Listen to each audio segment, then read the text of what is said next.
Sir सबसे पहले तो कॉन्ग्रेचुलेसन, जियो मामी की फिल्म फेस्टिवल की शुरुआत एक बार फिर से हो रही है, तो आप बताइए कितने एक्साइटेड हैं इस बार कोविड के बाद फिर से ये स्टार्ट हो रहा है। नहीं यार, मैं तो बहुत एक्साइटेड हूँ। मैं तो 25 साल से फिल्में देख रहा हूँ मामी में, तो मेरे लिए तो काफ़ी एक्साइटमेंट है। बहुत सारी फिल्में हैं, 250 फिल्में हैं, 70 लैंग्वेज, 50 कंट्रीज है। तो आई थिंक मामी का जो ऑडियंस है वो काफ़ी एक बहुत ही लॉयल ऑडियंस है, जो हमेशा हर साल जैसे वेट करती है कि फेस्टिवल आएगी और हम कुछ ना कुछ तो देखेंगे। तो एक्साइटमेंट तो है। हाँ, कोई नहीं। एंड इस बार हमने सुना कि पूरे साउथ एशिया को भी कवर किया जा रहा है, वहाँ के डायरेक्टर एक्टर सभी आ रहे हैं, तो ये इस बार बहुत बड़े लेवल पर किया जा रहा है। तो ये कैसे देखते हैं आप, क्या कुछ कहना चाहेंगे जो साउथ एशिया को भी कवर किया जा रहा है? नहीं, तो इस बार एक साउथ एशिया एक फोकस है। जो पिछले साल पिछले मामी फेस्टिवल में क्या होता था कि एक इंटरनेशनल कॉम्पिटिशन होता था विच वॉज वर्ल्ड वाइड।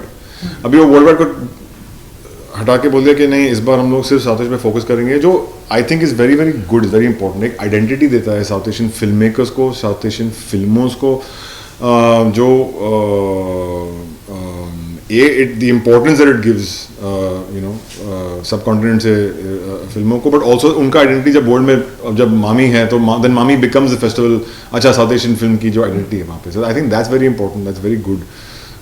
उसके साथ भी पूरा वर्ल्ड सिनेमा का सेक्शन है ही, 100 फिल्में तो हैं वहाँ पे जो आप देख सकते हैं, from can winners, Berlin winners, तो बहुत सारे। आफ्टर दैट हमें आपके क्या कुछ अपकमिंग पाइपलाइन में देखने को मिलेगा?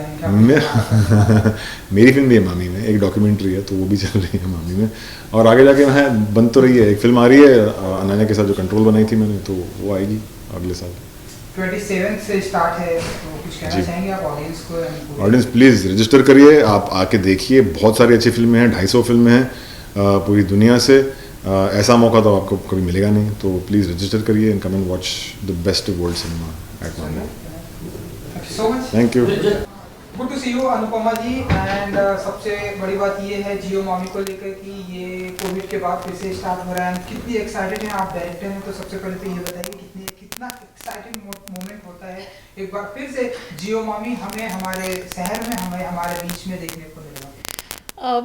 एक्साइटेड से ज़्यादा मैं इमोशनल हूँ क्योंकि इतने सालों का ब्रेक हो गया था, and of course that couldn't be helped. तो बहुत ही it's very emotional for me कि अब फेस्टिवल इज़ कमिंग बैक और इतने स्केल पे आ रहा है। ओवर 200 फिल्म्स, इतनी वेन्यूज़ हैं, इतने हमको एक्चुअली ओवर 1000 फिल्म्स की सबमिशंस मिली, बिकॉज आई थिंक कि इतने फिल्म मेकर्स हैं जिनको एक प्लेटफॉर्म चाहिए, विच ऑल्सो टेल्स यू कि ये फेस्टिवल कितना इम्पॉर्टेंट है और इसे क्यों होना चाहिए, क्योंकि इतना टैलेंट है आउट देयर जिसके लिए कोई आउटलेट नहीं है। So I am very emotional and you are right, मैं बहुत एक्साइटेड भी हूँ। आई होप कि लॉट्स ऑफ पीपल कम, क्योंकि बहुत अच्छी फिल्में दिखा रहे हैं, बहुत सारी अच्छी फिल्में दिखा रहे हैं और पूरी सिटी में दिखा रहे हैं। तो मलाड से लेके रीगल तक, साउथ मुंबई तक मामी, जियो मामी होगा। तो आई होप कि lots of people come. And इसके अलावा हमने सुना कि पूरे साउथ एशिया को भी इस बार कवर करने की कोशिश की है, सभी यहाँ पर आ रहे हैं। ये जो आइडिया था ये आपका था कि पूरे साउथ एशिया को कवर करना है, सभी को बुलाना है, अब एक्टर डायरेक्टर सबको बुलाना है? मैं जितना सुन रहा हूँ, देख रहा हूँ, सभी बहुत इंटरेस्ट भी ले रहे हैं। पूरी वेस्ट की मीडिया भी आ रही है, इंटरेस्ट ले रही है। पूरे साउथ एशिया के सारे एक्टर डायरेक्टर सभी बहुत इंटरेस्ट ले रहे हैं 27 पे, सभी बहुत एक्साइटेड हो रहे हैं। तो ये आइडिया किसका था कि इस बार पूरे साउथ एशिया की कंट्री को भी कवर करना है? तो एक्चुअली ये आइडिया जो आर्टिस्टिक डायरेक्टर हैं दीप्ति डकूना, जो फेस्टिवल को डायरेक्टर हैं मैत्री, उन्होंने बैठ के दे रियली थॉट कि अब हम एक कुछ सालों का ब्रेक हुआ है, अब हम नए वर्जन में, नई टीम है, नए वर्जन से sort of it's a 2.0 of Jio MAMI, तो क्या करें to differentiate, and it was their idea and I am fully supportive of it, क्योंकि आई थिंक अगर हमारा एम्बिशन ये हो कि जियो मामी becomes the centre of south Asian cinema, because वो है नहीं, many of our neighboring countries don't have that. तो अगर if we can be the center of South Asian cinema, it will be fantastic. बिल्कुल बिल्कुल, क्योंकि आपको तो मैं देखता भी रहता हूँ, आपके बारे में पढ़ता रहता हूँ, ढेरों सारी फेस्टिवल्स में आप ट्रैवल करती हैं, वहाँ पर आप जाके बातें करती हैं,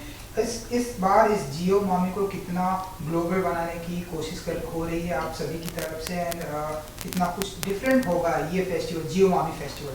तो आई थिंक कि एक्चुअली जो लैंडस्केप है एंटरटेनमेंट का वो काफ़ी बदल गया है सिंस 2019 जब जियो मामी लास्ट हुआ था।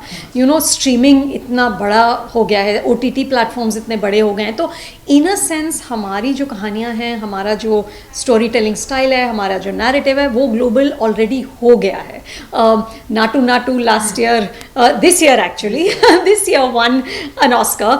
तो आई फील कि वो जो एक मोमेंटम है वो शुरू हो गया है, and we all now have to continue it कि it's story telling out of India for the world. बिल्कुल।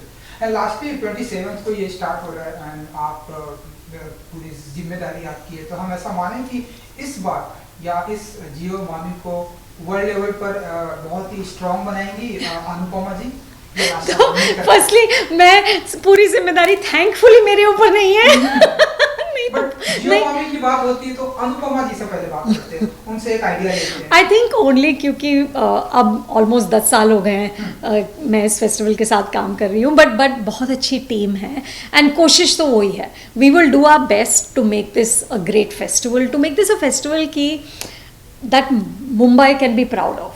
हमारा होप वो है कि everybody comes from across the country, from across the world, and we keep progressing, and most of all जो हमारे film makers हैं उनको एक प्लेटफॉर्म मिले कि this is what we can do, and new voices emerge. Festivals are a very tricky business, क्योंकि ऐसा नहीं है कि कोई आपको इमीडिएट ROI दिखता है कि ओ ये किया तो इसका रिजल्ट ये हुआ, बट जब आप करते हैं तब आपको दिखता है कि कितने generations of film makers are influenced by the cinema they see, कितने जनरेशन्स ऑफ व्यूअर्स के टेस्ट कैसे बदलते हैं। तो I think festivals are very important, और हम तो पूरी कोशिश करेंगे to make this amazing. Super, thank you so much. Thank you guys. Thank you ji. Bye bye ji. Good to see you sir. Thank you. Jio MAMI film festival की शुरुआत हो चुकी है, जी। कोविड के बाद एक बार हमें फिर से देखने को मिल रहा है, तो बताइए कि कितने एक्साइटेड है इस बार आप, एंड क्या कुछ कहना चाहेंगे इस जियो मामी की शुरुआत हो चुकी है? बिल्कुल, कोविड की वजह से पूरी दुनिया बंद हो गई थी, तो हमारा फेस्टिवल भी बंद हो गया था, इसलिए 3 साल बाद वापस आ रहे हैं। बहुत एक्साइटमेंट है, क्योंकि मुझे लगता है कि एक फिल्म फेस्टिवल स्पेशली एक मुंबई जैसे शहर के लिए एक बहुत अहम चीज़ है। मुंबई जो है वो सिनेमा को सेलिब्रेट करती है, सिनेमा हम प्रोड्यूस करते हैं, तो ऐसे शहर के लिए तो एक फेस्टिवल होना चाहिए, और मामी हमारा डेफिनेटिव फेस्टिवल था। और हर फेस्टिवल मैं पहले भी कह चुका हूँ कि आई थिंक फेस्टिवल अपने ऑडियंसेस की वजह से जाना जाता है, ऑर्गेनाइजर्स तो होते ही हैं, लेकिन मुंबई और मामी फेस्टिवल की खासियत ये थी कि जिस तरीके से यहाँ की जो ऑडियंस है उस फिल्म्स को सेलिब्रेट करती थी, मतलब लाइनें लगी रहती थी, बुकिंग, उसके बाद खाना पीना, डिस्कशंस, पार्टीज़, तो आई थिंक हम सब ने बहुत मिस किया है। बहुत एक्साइटेड हैं कि फाइनली 3 साल के बाद मामी वापस आ रहा है। और इस बार मैं सुन रहा हूँ कि पूरे साउथ एशिया को कवर करने की जी। कोशिश की जा रही है, जी। सारे वहाँ के डायरेक्टर, एक्टर जी। सभी को बुलाया जा रहा है। जी। तो ये पूरे साउथ एशिया को ये कवर करने का जी। ये जो पूरा वार्म वेलकम किया जा रहा है, ये कैसे देखते हैं आप? ये बहुत अच्छी चीज़ हो रही है, क्योंकि देखिए जैसे मैंने कहा कि मामी सिर्फ मुंबई की का फेस्टिवल नहीं है, इस पूरे साउथ एशियन रीजन का सबसे बड़ा फेस्टिवल था मामी है। इसलिए साउथ एशिया और पिछले 2 साल में अगर देखें तो साउथ एशियन रीजन से जो सिनेमा आया है वो दुनिया भर में अलग अलग फेस्टिवल्स में उन्होंने काफ़ी एक इम्पैक्ट बनाया है। तो आई थिंक मामी क्योंकि साउथ एशिया में ही है और साउथ एशिया का सबसे बड़ा फेस्टिवल है, तो यहाँ पे साउथ एशियन सिनेमा को सेलिब्रेट करना, साउथ एशियन फिल्म मेकर्स को बुलाना, एक्टर्स को बुलाना, उनको होस्ट करना, आई थिंक ये बहुत ही अच्छा एक इनिशिएटिव है, और ऑडियंसेस के लिए भी ये अच्छा रहेगा, बिकॉज वो उन लोगों से मिल पाएंगे, उनसे बातचीत कर सकते हैं, क्योंकि फेस्टिवल का यही एक एडवांटेज होता है कि आप सिर्फ फिल्म नहीं देखते हैं, आप फिल्म जो बनाते हैं, फिल्म में जो एक्टिंग करते हैं, उन सबसे आप मिल भी सकते हैं, उनके साथ एक इंटरेक्शन होता है। तो एक जेन्युइन सेलिब्रेशन ऑफ सिनेमा जिसे कहते हैं, और आई एम हैप्पी कि मामी साउथ एशियन सिनेमा को सेलिब्रेट कर रही है। आपका क्या कुछ पाइपलाइन में आने वाला है? मेरा तो आप कुछ जानते हैं, फेस्टिवल में दिखाया जाने वाला है? नहीं, फेस्टिवल में तो नहीं। फेस्टिवल में तो मैं as a board of directors का हिस्सा हूँ, तो ऑब्वियसली हम मामी को रिप्रेजेंट कर रहे हैं। लेकिन मेरी खुद की फिल्म तो हमने जो अनाउंस करी है चंदू चैंपियन कार्तिक आर्यन के साथ, वो चल रही है। अभी 2 शेड्यूल्स हमारे ख़त्म हुए, एक लंदन में और एक अभी फ़िलहाल एक कश्मीर में एक ख़त्म किया है हमने शेड्यूल, और अब पूना और वाई जा रहे हैं, तो आई थिंक जनवरी तक हमारा शूटिंग ख़त्म हो जाएगा। जी बिल्कुल। एंड लास्टली 27 से स्टार्ट हो रहा है ये फेस्टिवल, कुछ कहेंगे आप ऑडियंस?